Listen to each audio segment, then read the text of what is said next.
Welcome to our first episode of the Xavier Files as part of Cyclops is Waiting for Me, an X-Men animated recap podcast where we're going to be chatting with the voice of Bishop, Isaac Robinson Smith. I'm JC. And I'm Rod, and I'm excited to introduce our guest today, Isaac. Hey, first of all, thank you for having me, and I'm really excited to be here. All the X-Men stuff has been crazy and fun, and I'm really grateful to be with you today. And for me, I'm just here having fun. I've been a voice actor for about the last 10 or 11 years, and I have done a lot of fun projects, animation, video games, voice matching, dubbing, anime, all that stuff. But this is probably one of my favorite projects as of late. I've been sitting on this for 2 years now. I started recording in early 2022, so now that it's finally here, I'm glad that I can just explode with everything and all the information and enthusiasm, and I can't wait to talk about it. So thanks for having me. Yeah, I took a look at your IMDb. You kept busy. Yes. Yeah. I actually was doing auditions right before we started this, and I'll be continuing when we're done. So, awesome. full work all the time, which is awesome. I don't know if you actually met her, but it looks like you had a project with one of my friends, Brianna White, on Final Fantasy. Yes. I worked on the first Final Fantasy VII remake and then the Rebirth that just came out. So we didn't work together, but I know her, and I love that we have this amazing team of actors that's on the project. So yeah, it's great. Yes, She was another person that had to keep. She stopped Twitch streaming for a year because. Oh wow! Yeah, yeah. That's it. That life. I know that life. It's real. Yeah. Yeah. This is a city of NDAs. Yes. I work in music, so I have similar things like. You can work on this commercial or whatever music for this thing, but you can't talk about it for 4 years. I'm right. What? Oh, yeah. It's ridiculous, but yeah, I get it. I totally get it. Very cool. And some real quick housekeeping. Cyclops is Waiting for Me is our weekly podcast series where we're going back and watching every single X-Men animated episode we can find. The podcast started with the original 1992 X-Men, the animated series, building up to the release of X-Men 97. So we're going to be chatting about Isaac's character and role in the episodes that have aired so far in X-Men 97. So there may be spoilers for the previous episodes. We don't have any information about anything from here on out. If you don't want it spoiled for you, pause the podcast and watch the episode and come back. Highly recommend watching the episodes. I think as of now, you guys are the highest rated Marvel property ever on Rotten Tomatoes. Yeah, it's nuts. From what I've read, we're the first MCU project since the beginning to be rated at 100%, at least when we premiered, and then we're the highest rated MCU show on Disney Plus, period, that was nuts when those things started to come in. I think we debuted at 4 million views when we had the first couple episodes come out, and the trailer had 8.5 million views by the time it had run for a couple of weeks or whatever when we first premiered it. It's so much, but yeah, it's the attention and the love from the fans has been just astronomical and so cool, and I'm so humbled by it. So it's been great. Love that. Yeah, John and I were talking in previous episodes how cool it was to see everybody become kids again, because yes, we're in our 40s, and so I'm looking at other 40-year-olds putting their kids to bed and then getting into Wolverine pajamas and sitting down watching X-Men and stuff at midnight. It's the cycle is complete now. Yeah, we're all. Yeah, I have a lot of friends actually that are having kids right now, and that they're doing that exact thing. They're either watching the show after they put their kids to bed, or they're having my friend just had a baby about 5-6 months ago, and he sent me a video of his baby watching X-Men 97, and I was like, this is the perfect scenario. This is always what I've wanted. This is exactly what should be happening. So it's very, very cool. That's awesome. Love that. And then for our last bit of the rigmarole, for transparency, Rod and I are not currently sponsored or affiliated with Marvel Animation, Disney, or Disney Plus, but we absolutely thank the PR team who is helping put us in touch with you guys. And let's hop into it. Isaac, I was fortunate enough to be there at WonderCon the other day and saw the fandom panel, which was good. The packed out room of the event. Yeah. I mean, there were people who I'm sure couldn't even make it and fit into that room because everybody was trying to get in there. I loved how you started off answering the first question. I was wondering if you could dig a little bit more into that, talking about your first memory of X-Men as a whole, and you started mentioning the song. Yeah. Would love to know more about how that relationship with you and the X-Men built over the years. Well, it's interesting because that era of animation was so formative for my life, really, because a lot of us, and especially people that are in animation work, were built by animation that existed in the 90s, because that's what I grew up watching and that's what I grew up learning about and being surrounded by. I mentioned in the panel that my brother and I were big advocates for all sorts of stuff. We made up our own stories and we made up our own voices and did all that. And as far as X-Men, it kind of was not exactly like a blur, but it was sort of a wonderful wash of animation between X-Men, for me personally, between X-Men and Spider-Man and Batman the Animated Series. It was the perfect peak of incredible animation. But I do remember the music mostly just because as a kid, and even now, I'm sort of somebody that always centers on the score of different movies and different TV shows. I know my mom told me when I was little and as I was growing up that I would notice the score for the movie as I left the movie theater instead of the movie itself. I remember, I think the first score I ever bought was the Harry Potter and the Sorcerer's Stone, John Williams track. When I left the movie theater, I was like, that's the first real CD I ever got. And there was something super amazing and kinetic about the X-Men theme song, and I didn't really know what it was. My friend, who's a music master, sort of gave me a breakdown of what was happening and sent me a video of how it all worked. And I was like, oh, that's why it's so driving and so interesting and so fun. And just from there, the music of it then translated to me watching the show. And I don't really have a huge memory of watching like all the episodes as a kid, but it was definitely part of my like Saturday morning watch session. And I just remember being so captured by the characters, honestly, and going back and watching it as an adult, because I'm making my way through the series again, obviously for this. The themes that they dealt with were so deep and so universal and so interesting to watch. And I feel like a lot of us absorbed that as kids, but didn't really know what was happening. But it was definitely some of the most positive things we could have gotten. I mean, the message of the X-Men is one of many is, being accepted no matter what you have or who you are, and knowing that your gifts are worth sharing and worth giving to the world. And I think that was put into the show throughout. And so going from loving the music and loving the characters to loving the animation and loving what the performances were and seeing what they were talking about when I really could understand what the writing was, it was sort of amazing. And then getting this role and diving back in all of that, I was like, man, this is so important to have. Like, these characters and these people and these words and these stories are incredibly vital to so many different kinds of people. And so kind of coming from as a kid to going to now to having a fuller understanding of it, it's just grown into this really awesome association with this really wonderful message. So I'm happy to be part of it. After the show, before you became an adult and became a voice actor and stuff, did you have further experience with the character of Bishop? Like, did you become a comic reader or anything of that nature? You know what? I didn't really. I sort of was watching the shows and then wasn't really a comic reader until, honestly, Spider-Man in 2002. The Tobey Maguire Spider-Man really ignited my imagination again with comic books. And that's when I sort of started getting more into it. I mostly read Spider-Man, to be honest, but the X-Men films were a huge thing that I loved when they were coming out in the early 2000s, like that first era of Marvel movies that was really sweeping everything. That's where I sort of started to get connected. And I remember, I think one of my favorite memories is me and my best friend in high school. We watched X2 a million times. I don't know how many times we watched it, but just the X-Men movies were a big thing for me. And then comics kind of were interspersed in that, but I didn't really get into X-Men comics until a little bit later and going into getting this role. So I didn't really go back into the comic book world of the X-Men until recently, but definitely the films and the TV show sort of was an undercurrent that stayed with me throughout that time. But I have a Marvel Unlimited subscription, so I'm like going back through as much as I can to research and find out what's there. And it's been really great. I mean, it's doing what I loved as a kid. Again, it's the coolest thing ever. Can you share with us any cool stories or anecdotes about the audition process for this? I know a lot of people who, and especially our friend group are in voice acting, but I don't think a lot of people understand what it's like to get a role within voice acting and how you go about starting to build your career within it. Yeah, well, this one was interesting because, like the other cast members mentioned on the panel, it was a mystery what it was when we first got these auditions. I mean, these things came in late 2021 for me. And as a voice actor, you're going to be auditioning, every day for hundreds of things and never hear anything back, which is part of the gig, but part of the fun, because you kind of get used to not hearing anything or hearing no, but your intention has to shift a little bit from going from, I need this job, to I'm going to just put my best foot forward and just create this character. And if they want it, they want it. And if they don't, they don't. And there's not any much more I can do to control that. And that I had to get used to because I've been, doing this for a while. And I think I started keeping track since the beginning of 2020, how many auditions I've done just for fun. And I think I'm getting close to, if not haven't gone over, about 3,000 auditions I've done from then to now. Oh, wow. And you see the result of what, we get because we publicly put out the roles that we book. But it's a lot of stuff we do constantly just to refine the audition and build characters with sometimes no information, sometimes no pictures.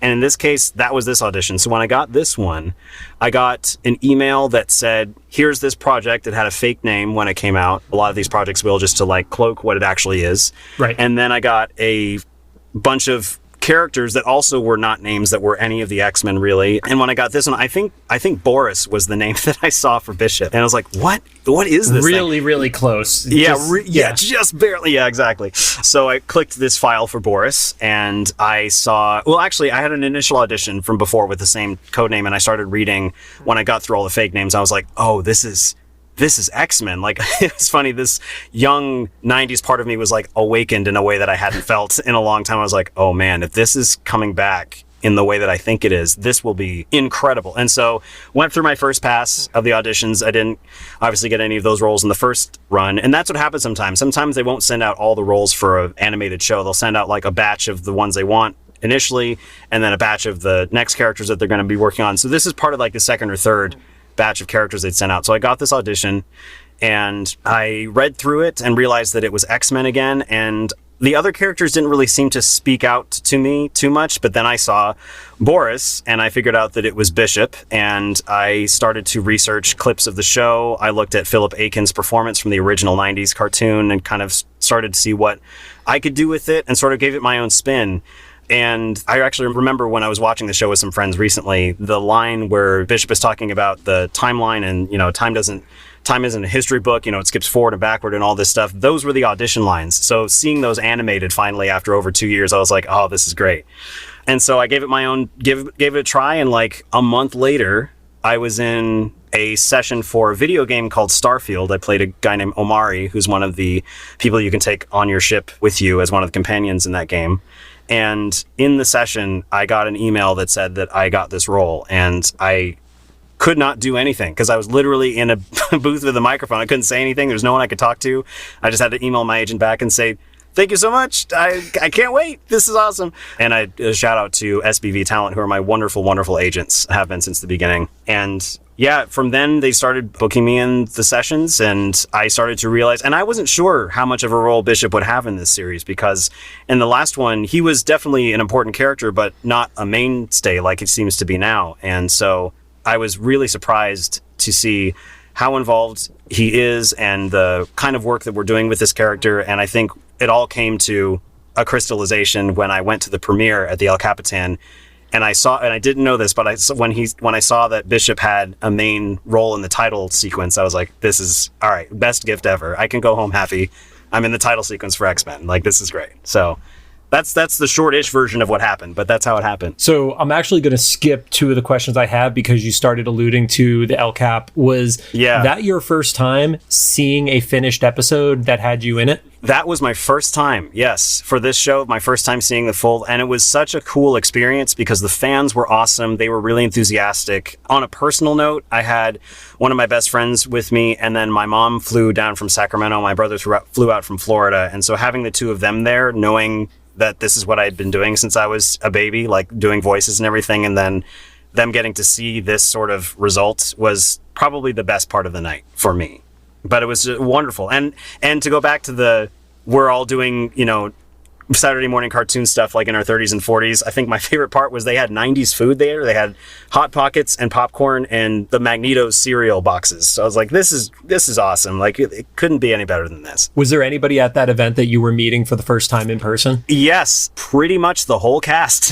I hadn't worked with anybody. In my experience, I had done all my stuff individually. And I sometimes got to hear other dialogue just because they had ADR up on the screen. So I was doing voice work to animation that already existed. So I got to hear a little bit of the other cast members, but I met everybody for the first time in person at that premiere. The only person that I knew previously was AJ. I'd known because he and I were on Voltron Legendary Defender.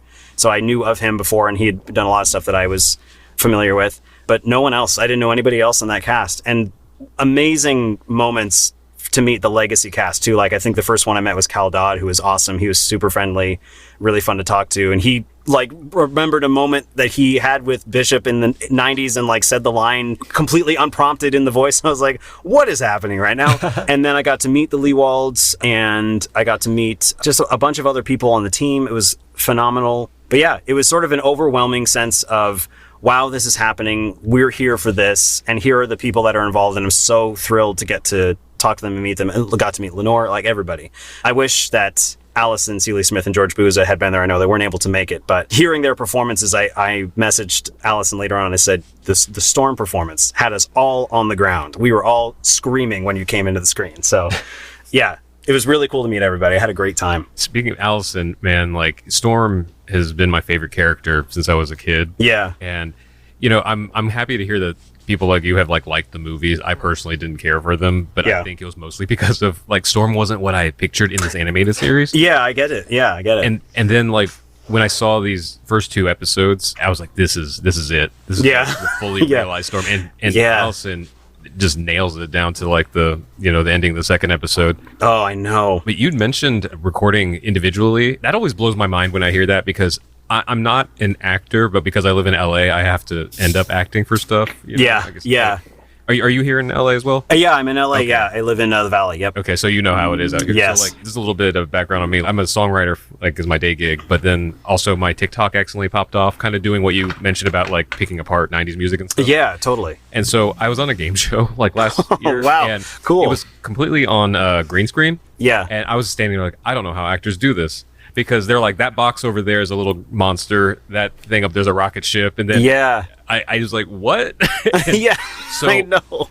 I guess if you have an answer for this, besides just having talent and skill for it, what do you do to prepare to speak to nothing? Is it the direction, or you just a lot of practice? It honestly comes down to, and I like that you asked that, because this is something my friend Sonia created an actor studio, and it's been running for about a decade, and she has me as their voice actor instructor. And so something that I tell my students is it all comes down to imagination.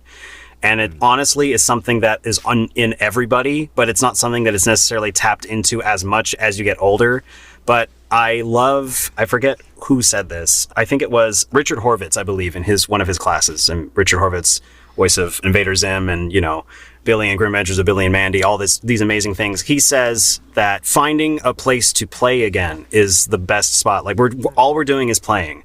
And the sense of play kind of gets hidden, and it kind of gets put in the background because as you get older, you know more about the world and you know more things and it's more structured.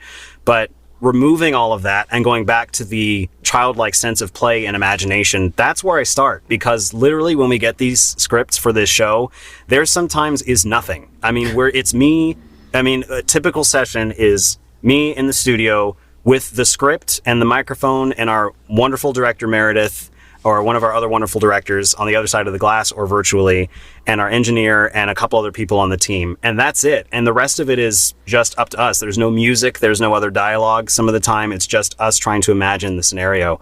So imagination is a big part of it. And being open and willing to accept any sort of input and influence from the director or for the direction in general is also helpful, because if you get a script and you lock yourself into a certain meter of reading it or a certain way of going through it, that might be great for maybe take 1, but they might want take 2, 3, or 4 that have a completely different idea, just so the animators have other options or the team has other ways to fit the dialogue together, because we're all becoming part of one giant thing. So your way may be great, but it may not necessarily be the way to make it all one unified project. So coming in with an open mind, coming in with a willingness to play, and coming in with a large imagination for what you can bring, I think are 3 of the big things that I at least do when I do this stuff.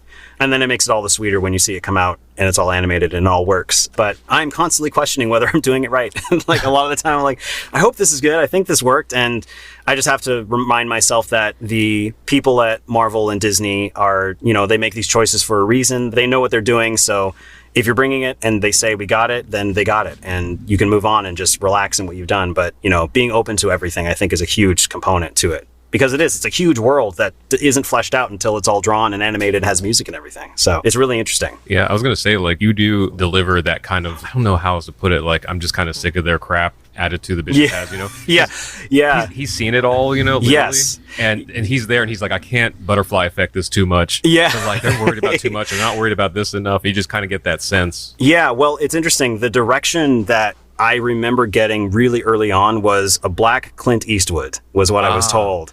And so that attitude came through with that kind of thing. So that's where I went. I was like, okay, Clint Eastwood. He's his own man. He knows what he's doing. He doesn't need anybody else. He's got an edge to him at all times, but There's a sense of help that he has, of course, being part of the team, of course, but something about that direction and that sort of sensibility. So I'm glad that's coming across, because that's exactly where he sits most of the time. Black Clint Eastwood makes so much sense because in the original 92 series, Bishop's soundtrack was essentially like a spaghetti western. It was, yeah. I remember when I heard it, it's like all this cool spaghetti western song. Yeah. Also, another takeaway I just got from all that is if you're in SoCal, you could potentially get voice acting instruction from Bishop. Yes, just it is possible. Yes, if you'd like, I do private instruction, and I have taught classes, and I love audition coaching, all that stuff. I think one of the biggest things in my career that I've learned, I have a wonderful friend named Bill who's been my mentor for about 8 or 9 years. And I asked him at one point, why are you so nice to me? Why are you helping me out? Like, why are you doing this? Just why me? And he said, well, voiceover has been so good to me. The least I can do is give back. And that notion has carried me through everything that I do as far as giving back to the community, teaching, helping, giving advice. I've had tons and tons of coffees with a lot of aspiring voice actors, and I love it genuinely because this work is awesome. And I want people to feel that. And I want people to feel like there's no gatekeeping here. Like there's a seat for everyone in this work. And so, yes, if people are interested in learning from Bishop, I'm happy to give that education. That's awesome. I have 2 super nerd out questions for you, especially because, we want to be respectful of the time that you're giving us today. Of course. To date, the podcast, we have just seen episode 4. Rod and I have not seen anything in the future. Yeah. Up until this point, what is your favorite moment that Bishop has had so far? Time for an Exorcism, punks is my favorite. That moment was it was cool to do. It was cool to watch. And it was a neat moment to see him spring up as this huge, powerful force in the X-Men team. And then honestly, also the other moment too that I love, because I think it's equally as powerful to do something that's pseudo-sacrificial with yourself in order for the good of the team. And I won't say too much for people that haven't seen it, but when Bishop goes away, let's say in the end of season 3, like that's a big move. We're not sure what's going on, where he's headed, what's going on with him, but having the courage to do something like that with the knowledge that it is kind of an open-ended journey is really cool. And I love when characters have the strength to do something like that. So I think that moment, and then going back to the shooting of the demons in the episode, that was the longest I've ever screamed in my entire life. I held that for the entire time you see him shooting those beams, and I was pretty much dead by the end of that session, but it was so awesome. I loved it. Did you record the "You're Welcome" before or after the scream? I recorded it after the scream. It so was in order. Your voice was done at that point that day. Well, it was pretty much, what's great is I've been a singer my whole life. And so the training that I have in that regard, really, I was tired, but it wasn't like I couldn't talk anymore. But I also am aware of how to place my voice for something that's that long or that intense without hurting myself. And I've learned that through, lifelong singing training. So luckily I just left fatigued, but not blown out. Definitely felt it after that was done.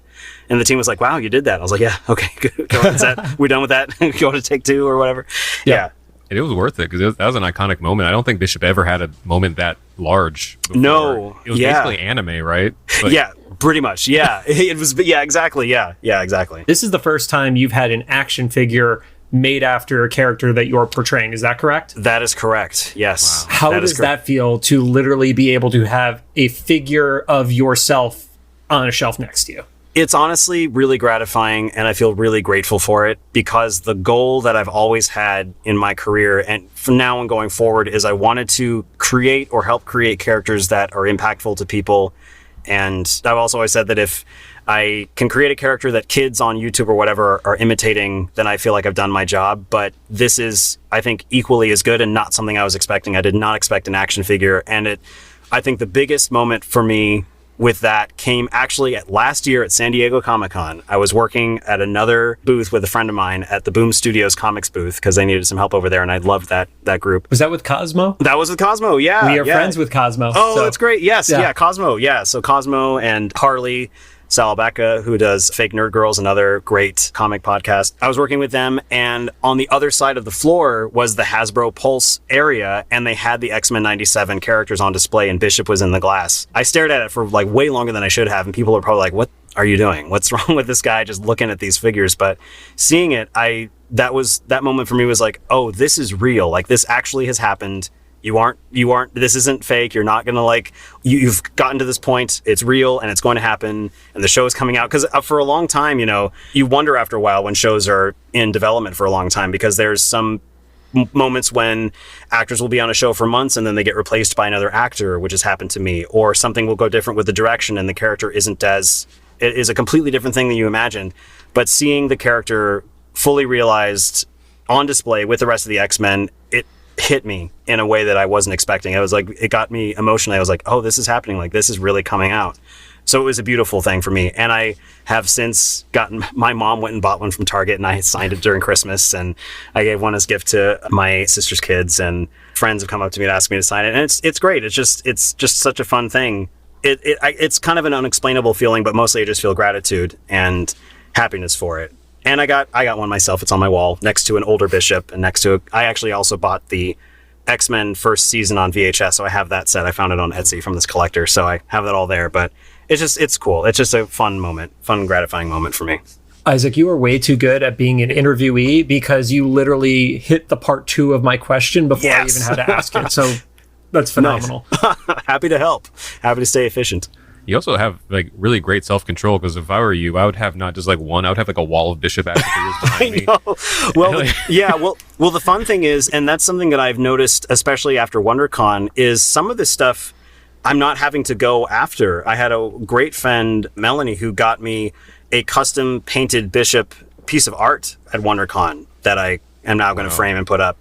That and the cast, we had a wonderful meeting before the panel where we all signed a bunch of stuff and signed each other's things. And one of the things that we all got individually was a theatrical size version of the X-Men 97 VHS poster that we all signed. So at some point I'm going to scope out and see if Allison or George are going to be at San Diego Comic-Con, so I can get the full set of signatures. Also got to get Ray also, but a few others on the list. But we all got those. So these things just sort of appeared, which has been great. But yeah, I am a huge collector of a lot of things. So the reason I have self-control is because I just don't have space for it. So, I have to just make sure that it's copacetic. I'm trying to, in the future, get a bigger place. And so I will have more space for my art, but I have lots and lots of things. So I just try to like monitor that. Definitely have a Bishop section now. So it's nice. Yeah. So speaking of, in the last episode, or not the last episode, episode 3, the where you were talking about where he exercises the demons, they kind of do a tease for the fastball special with Wolverine. Yeah. Like, barring anything that's happening in the show, like if you woke up tomorrow with Bishop's power set and stuff and had to go fight with the X-Men, like what would be like your dream fastball special or whatever, like tossing Wolverine or any other character? They don't even have to be in the show. I'm just curious. Oh, that's a good call. I don't know. I think another character that just springs to mind immediately is Nightcrawler, just because like throwing Nightcrawler or doing that kind of thing, knowing that he can be anywhere, but maintaining that kind of speed going to some other point in the world. That just seems like a kind of cool thing. That'd be fun. But the combinations of what they can do with these characters is awesome. I mean, I did not know until the trailer that whole thing where Gambit charges up Wolverine's claws. I was like, oh, we're doing combos like this? This is great. Like, I did not know that. So, anything is possible. But I think Nightcrawler is the first one I'd throw out there. When that trailer dropped, my brother and I, who we watched the show when we were kids together too, like we texted each other like we were 5 all over again. Yeah. Like, that's like, amazing. Did you see the thing? They finally gave Wolverine the powers they did in the video game. Yeah. That's cool. Like I now that you got that in my head, I didn't think of it. I would love to see like Bishop team up with Nightcrawler for some like crazy move. Right? Yeah. That'd be really awesome. So, final question. I'm going to throw out a hypothetical scenario for you. Oh, okay.